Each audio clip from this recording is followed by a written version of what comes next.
Hello everyone, welcome to San Recaps channel. Let's follow along with episode 1 of the series Solo Leveling. One day, on Jeju Island in South Korea, a swarm of giant, mysterious ant monsters suddenly appeared. They took over and turned the island into their nest. In response, South Korea had to mobilize many hunters to reclaim the island. Somewhere on the island, a team was planning to lure the ants out of their nest to destroy them. Despite attacking with both physical and magical means, nothing worked. They were quickly devoured by the monsters. In a critical moment, a hunter appeared to save them. He knocked away the red ant attacking the team leader and cast a healing spell to cure all the wounds. His name is Byung-gu, a healing mage. When the ants jumped to attack, two of Byung-gu's friends showed up to assist. They easily defeated the ants because they were the strongest S-rank hunters. The red-haired one is named Yun-ho, and the brown-haired one is named Un-suk. A giant white ant, seemingly the leader, appeared to attack them but was quickly defeated.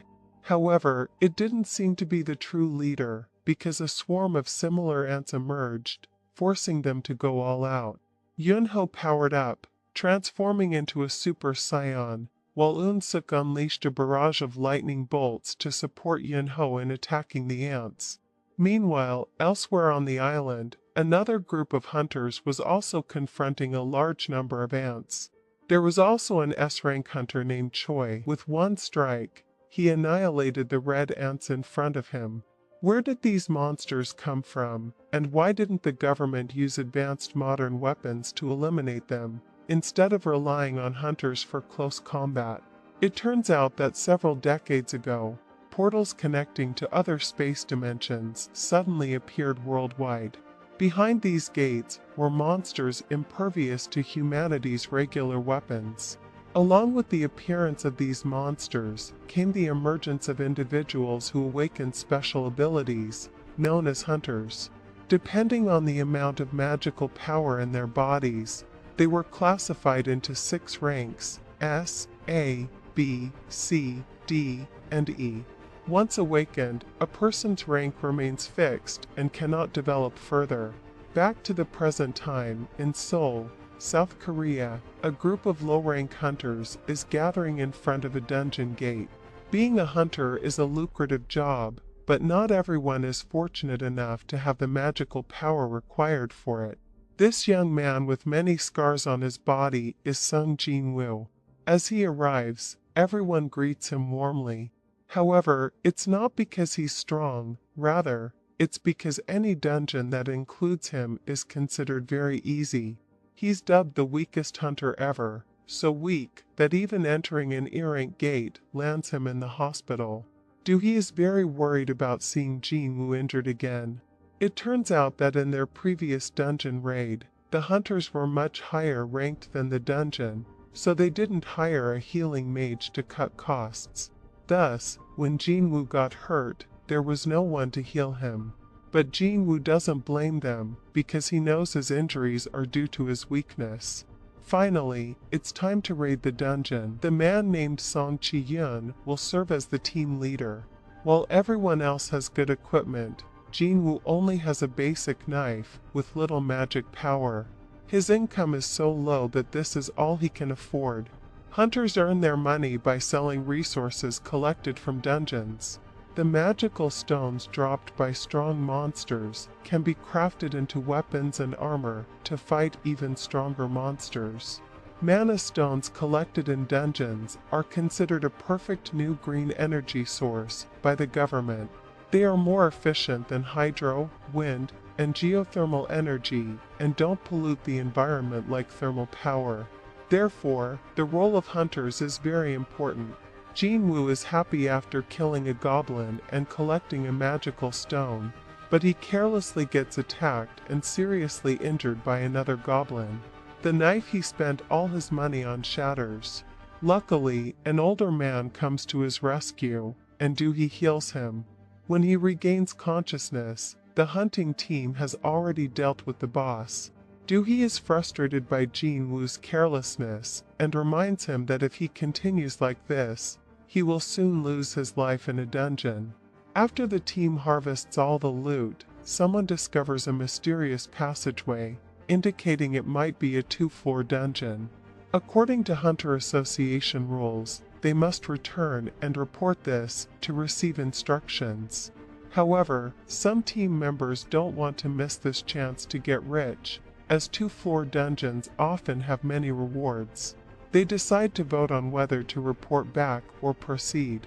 Surprisingly, the votes are tied, and Jin-Woo's vote is the deciding one. He knows that a D-rank dungeon is very dangerous for him, but his mother is in the hospital needing treatment, and his younger sister will start university next year. In the end, he decides to continue to provide for his family. The scene shifts to the Hunter Association headquarters, where a magical power assessment test is taking place. After the results are in, those with abilities are immediately recruited by various guilds. The higher the rank, the more benefits they receive. Meanwhile, a purse snatching occurs on the street. The two thieves think they've escaped, but suddenly, a girl stands in their path. In the blink of an eye, she retrieves the purse and returns it to the victim, causing the thieves to fall flat on their faces. This beautiful girl is S-rank hunter Cha Hae-in. Recognizing her idol, people gather around wanting to take a picture, but she shyly leaps onto nearby buildings and disappears. Back in the dungeon, Jin-Woo feels very guilty for making Doohee continue when she didn't want to. He thought Doohee would be very angry and not forgive him, but she just wanted him to buy her dinner to make up for it. Finally, the team reaches the gate to the second dungeon. It's the first time they've seen a dungeon with a door like this. Everyone senses it is extremely dangerous and unusual, but the lure of rewards blinds them. They ignore the warnings of Chairman Go Gun-hee, who says dungeons are mysterious, and hunters must gamble with their lives. If they want to survive, they must be cowardly. As the team enters the room, flames suddenly light up. They are surrounded by old, giant statues. There are no monsters, but an intense sense of unease fills the air. Beneath their feet is a magic circle. On a statue resembling the Grim Reaper is an inscription in ancient text. This turns out to be the Cathanon Temple, and the inscription lists the rules. Rule 1, worship God. Rule 2, praise God. And Rule 3, have faith in God. Those who don't follow the commandments won't survive. Doohee suddenly grabs Jin-Woo's sleeve in fear, because she just saw the eye of the crowned statue move.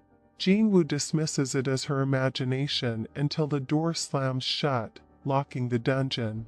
Everyone starts to panic.